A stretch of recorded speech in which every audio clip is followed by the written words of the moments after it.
I started the night shift at a Japanese hospital. It had a strange list of rules.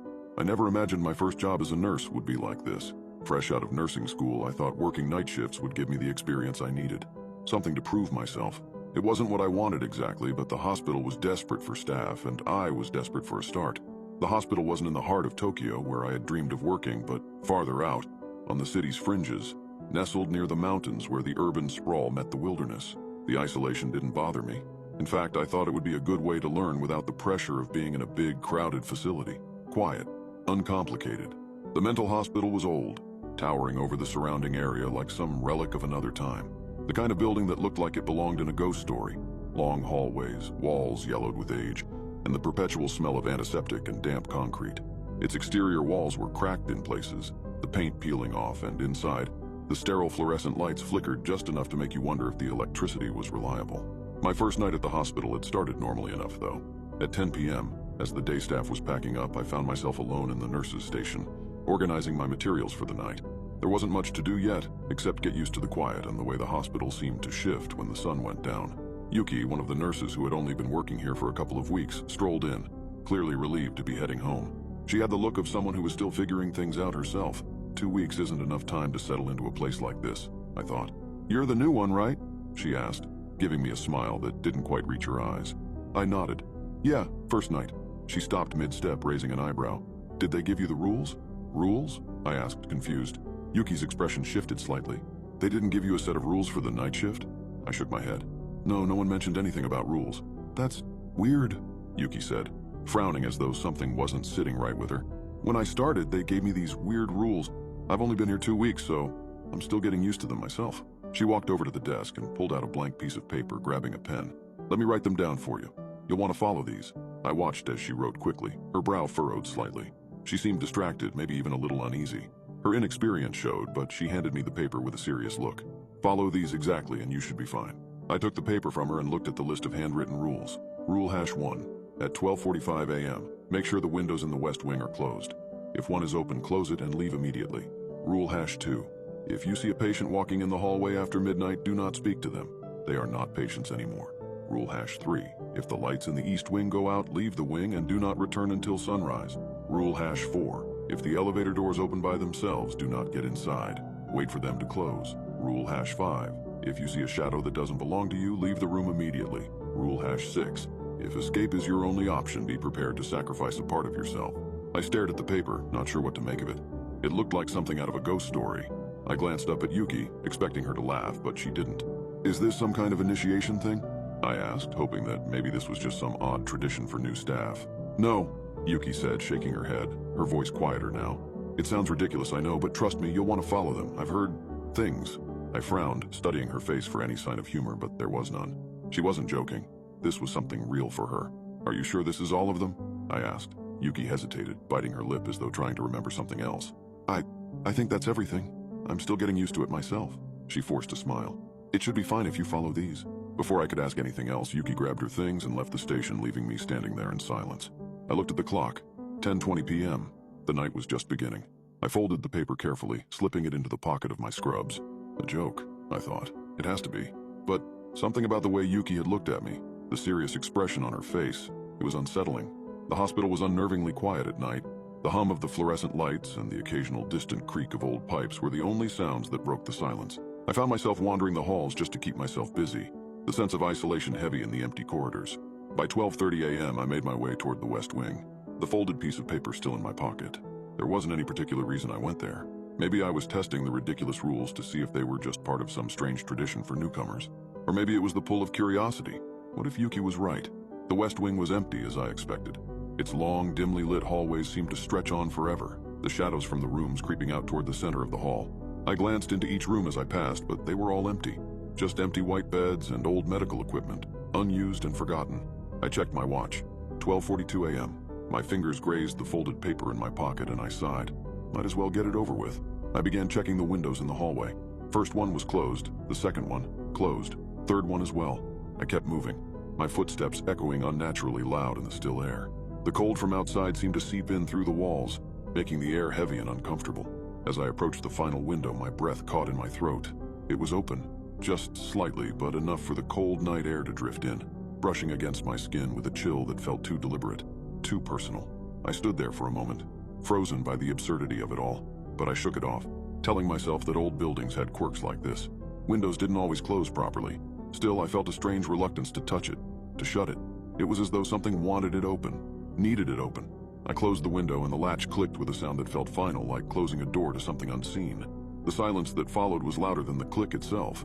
Relieved, I quickly left the West Wing, trying to shake off the feeling that something had changed. It's just an old hospital, nothing more. By 1:30 a.m., the hospital had settled into an eerie kind of stillness. I returned to the nurses' station, trying to distract myself by checking the security monitors. Most of the patients were asleep, their rooms quiet, except for room 5. The man inside had been pacing back and forth for a while. I didn't think much of it at first. Nighttime restlessness wasn't unusual here, especially among the patients. But as I watched the monitor, my eye caught something else, something moving in one of the hallways. A man in a hospital gown was standing in the middle of the second-floor corridor. His back was turned to the camera, his body still, facing away from me. At first it seemed like he was just standing there, lost or confused. His head was slightly tilted to one side, almost like he was listening to something I couldn't hear. A cold sensation crawled up my spine.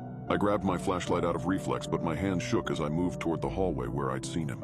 My footsteps were slow, hesitant, the beam of light bouncing nervously off the walls as I reached the corridor. When I turned the corner, he was still there, standing in the center of the hallway. His back was to me, his hospital gown hanging loosely off his frail frame. His posture was wrong, his body stiff like a mannequin. He wasn't moving. I couldn't even see the rise and fall of his chest to indicate he was breathing. I took a cautious step forward, then stopped as I heard it. His breathing. It wasn't normal. It was ragged, deep, and inhuman. Each breath came in uneven bursts, almost like gasping, but slower. The kind of breath you'd expect from someone trying to force air into lungs that didn't work anymore. A wet, dragging sound followed each inhale, like something inside him was broken. He still didn't move. His head stayed tilted, his back rigid. He was waiting. I wanted to call out to ask if he needed help. My instinct was to move closer, but then the rule flashed in my mind. If you see a patient walking in the hallway after midnight, do not speak to them. They are not patients anymore. I felt a rush of dread as though a cold hand had wrapped itself around my heart. His breathing grew louder, more ragged.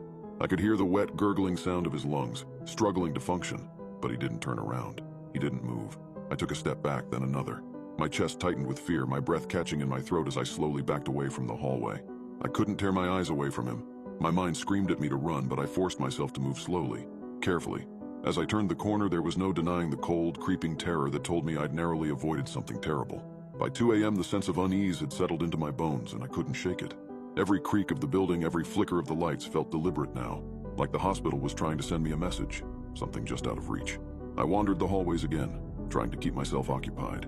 But the longer I stayed, the more the air felt thick, oppressive. Around 2:15 a.m., I heard something. A faint tapping noise, rhythmic and unnatural. It was coming from room 7. I hesitated, the rules flashing in my mind. I didn't remember seeing anyone in room 7 earlier. It must be a mistake. Maybe a patient had been moved during shift change and I hadn't noticed. The door to room 7 was slightly open and I felt an unnatural pull toward it. The tapping continued as I approached, like fingers lightly drumming against a wooden surface. I pushed the door open. Immediately, the air shifted. It was colder in here, so cold that I could see my breath fogging in front of me. The lights in the room flickered violently, and an overwhelming sense of wrongness settled over me. The tapping had stopped. I took a step forward, my heart pounding in my ears. That's when I saw her. A figure stood in the far corner of the room, her face obscured by long, tangled black hair. She was unnaturally still, her head slightly cocked to one side. Her lips, split wide into a grotesque grin, were too red, too wide. Her eyes, those hollow, dark eyes, stared right through me. She took a step forward, her body moving with a fluid, unnatural grace. Too fast. I ran out of the room before I could process what I had just seen.